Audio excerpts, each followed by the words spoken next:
रानीवाड़ा पंचायत समिति के विकास अधिकारी हनुमानाराम चौधरी के कार्य मुक्त होने पर आज समिति सभागार में विदाई समारोह का आयोजन रखा गया, जिसमें विकास अधिकारी हेमलता विश्नोई, अतिरिक्त विकास अधिकारी मांगाराम देवासी सहित समस्त सरपंच, ग्राम विकास अधिकारियों और पंचायत समिति के स्टाफ ने भाग लेकर विकास अधिकारी हनुमानाराम चौधरी को साफा और माला पहनाकर उज्जवल भविष्य की शुभकामनाएं दी। इस दौरान विकास अधिकारी चौधरी ने अपने अनुभवों को साझा करते हुए कहा कि सभी ग्राम विकास अधिकारियों को अपने कार्य में मन लगाकर लक्ष्य हासिल करने की बात कही। कार्यकाल के दौरान सभी साथियों की ओर से सहयोग प्रदान करने के लिए आभार जताया। वहीं पंचायत समिति स्टाफ की ओर से स्वरूचि भोजन का आयोजन रखा गया। इससे पहले यदि आपने हमारे चैनल को सब्सक्राइब या फॉलो नहीं किया है तो अभी कर लेवे, साथ ही नीचे घंटी का निशान भी दबा लेवे। तो पेश है विकास अधिकारी हनुमानाराम चौधरी का इंटरव्यू। रानीवाड़ा पंचायत समिति के विकास अधिकारी हनुमानाराम का आज रानीवाड़ा पंचायत समिति सभागार में विदाई समारोह रखा था। सर, क्या कहोगे आज के विदाई समारोह कार्यक्रम को लेकर? मेरे को पंचायत समिति सरनऊ के साथ में अतिरिक्त कार्यभार के रूप में मैंने यहाँ ज्वाइन किया था। 5-6 महीने कार्यकाल में रहा। सभी परिवार के सदस्यों की हार्दिक इच्छा थी कि एक विदाई समारोह हम रख रहे हैं। परिवार के सदस्यों की सभी की हार्दिक इच्छा थी, तो उसको मैं इनकार कैसे कर सकता हूँ। मुझे बड़ा अच्छा लगा कि सभी साथियों ने बहुत बेहतरीन ढंग से और तालमेल से हमने काम किया। Thank you. रानीवाड़ा में आपका कार्यकाल रहा, क्या कहोगे इस कार्यकाल को लेकर? रानीवाड़ा में मेरा कार्यकाल 5-6 महीने का जो भी रहा बहुत बेहतरीन रहा, अच्छा रहा। अच्छी यादों के साथ में मैं सरनऊ जो मूल पोस्टिंग है वहाँ के लिए विदा हो रहा हूँ। अच्छा कार्यकाल रहा मेरा। सर, कांस्टेबल से वीडियो बनने का सफ़र क्या कहोगे? पूरा एक कांस्टेबल थे, फिर वीडियो बने, आपने कार्यशाला में भी आज विदाई समारोह में भी इस बात का जिक्र किया। मैं कांस्टेबल रहा 13 साल।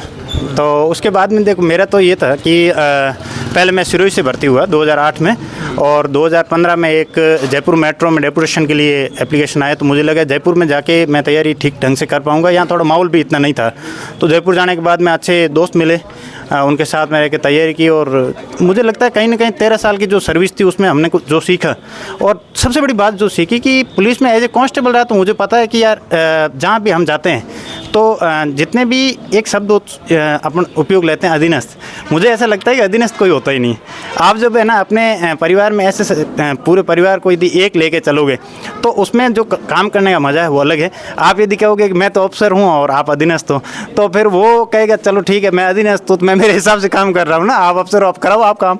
तो मुझे लगता है परिवार के रूप में लेके चलेंगे और तो उसका एक रिजल्ट बेहतरीन आएगा। और मैं इस बात को दावे के साथ कह सकता हूँ, पिछले 2.5 साल से एज ए वीडियो काम कर रहा हूँ, तो एज ए परिवार के रूप में काम कर रहे हैं, उसके रिजल्ट अच्छे आ रहे हैं। और मुझे इस बात की खुशी है कि पुलिस का जो अनुभव है वो भी काम आ रहा है। सर, हमने भी ऐसा सुना है कि जब आपका RS के अंदर सिलेक्शन हुआ था तो आप डिप्टी बनने वाले थे, तो वीडियो क्यों बने? मेरा ऑल राजस्थान 76 रैंक था, और सेकंड प्रेफरेंस मेरा यदि डिप्टी होता तो मैं डिप्टी होता। लेकिन मैं पुलिस में पहले 13 साल रह चुका था, तो बेल्ट से मुझे मतलब एक मारवाड़ी में कहावत है कि खाओ जन्नी बाजरी उठा हुए हाजिरी। तो मैं 13 साल रहा हूँ, तो फिर वो बुरा ही नहीं कर रहा हूँ पुलिस की। मैं तो भाई पुलिस जी लिया ना, 13 साल जी लिया, फिर मैंने कहा भाई पुलिस में मैं रह लिया, मुझे डिप्टी नहीं बनना। मेरा पहली जो प्रेफरेंस थी SDM थी, सेकंड प्रेफरेंस ही मेरी BDO थी। तो एक 13 साल की लंबी अवधि में यदि आप एक सर्विस में रह जाते हैं तो मुझे लगता है कि वो फिर आप और कहीं ग्रामीण पृष्ठभूमि से हो तो फिर आपका एज ए BDO के रूप में सेकंड प्रेफरेंस होता ही। सर, आप ग्रामीण परिवेश से आते हैं और साथ साथ में किसान परिवार से ताल्लुकात रखते हैं। नए जो यूथ हैं जो तैयारी कर रहे हैं उनको आप क्या संदेश देना चाहोगे? यूथ को तो एक ही संदेश दे रहा हूँ, जो किसान वर्ग से हैं या गाँव से हैं, यूँ है कि आपा कने खोने के लिए कुछ नहीं है हमारे पास में। हमारे पास में सब कुछ पाने के लिए हमारे पास में है क्या? हमारे पास में खेती है, ज़मीन है। हम कोई शुरू से ही ऐसे कोई बड़ी बड़ी स्कूलों में पढ़े नहीं, हम ग्रामीण स्कूलों में पढ़े। हमारे पास में टैलेंट है हमारे पास में। तो आपके पास में मैं कह रहा हूँ गांव के जो लोग हैं उनके पास में जितना टैलेंट है ना, सिटी वाले कहीं, मैं ये नहीं कह रहा कि सिटी के लोग कमज़ोर है, वो नहीं, उनको तो भाई सुविधाएँ मिल रही है ना पहले से ही, लेकिन हमें बहुत कम सुविधाएँ मिली। इसके बावजूद भी हमें मेहनत करने का जो जज्बा है गाँव के लोगों में वो बहुत बड़ा है। तो मैं कह रहा हूँ कि गांव का वो व्यक्ति, हर व्यक्ति जो RS IAS बनना चाहता है वो बन सकता है। आप जो भी युवा हैं तैयारी कर रहे हैं, मैं मानता हूँ यदि वो बेहतरीन ढंग से अच्छे मन से करेंगे तैयारी तो वो अचीव करेंगे।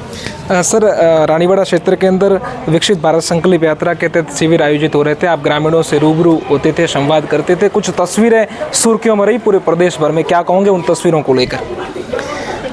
विकसित भारत संकल्प यात्रा के दौरान एक जो कैंप था उसमें एक माताजी पधारे थे। पेंशन से संबंधित कोई इश्यू था, क्योंकि ग्रामीण क्षेत्र में पेंशन से संबंधित जो काम होता है वो विकास अधिकारी के यहीं होता है, पंचायत समिति में।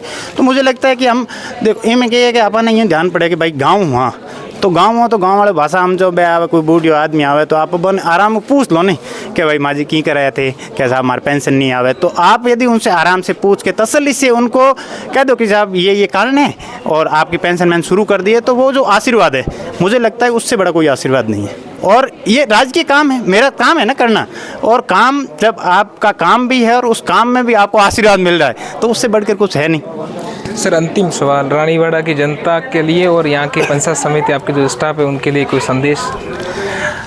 मेरा संदेश तो मेरे परिवार के लिए यही है कि अभी आप जिस टीम वर्क से काम कर रहे हो उसी तरह काम करते रहे। साथ ही साथ संदेश ये कि अपने जो राजकीय कार्य हैं उसके साथ साथ कभी आपको मौका मिले थोड़ा बहुत कुछ ऐसा कोई भला कर दिया आपने, वो करिए, उससे संतुष्टि मिलेगी ना, उसमें मज़ा आएगा आपको कि यार आज एक काम बढ़िया किया मैंने। तो सरकारी काम तो आपको करना ही है, वो तो भाई किसी उसके लिए पेमेंट मिल रहा है ना आपको, तो वो तो करना ही है। साथ में कभी कभी एक अच्छा काम भी कीजिए ताकि उससे आपको एक अच्छी फीलिंग आएगी। Thank you. तो ये थे रानीवाड़ा के, अभी रानीवाड़ा से जिनका सरनऊ में तबादला नहीं कह सकते, अतिरिक्त चार्ज था रानीवाड़ा में, लेकिन अब सरनऊ के विकास अधिकारी हनुमान आराम, जिन्होंने हमारे सवाल के बेबाक तरीके से जवाब दिया। सहयोगी गुमान सिंह के साथ रविंद्र सिंह उमट।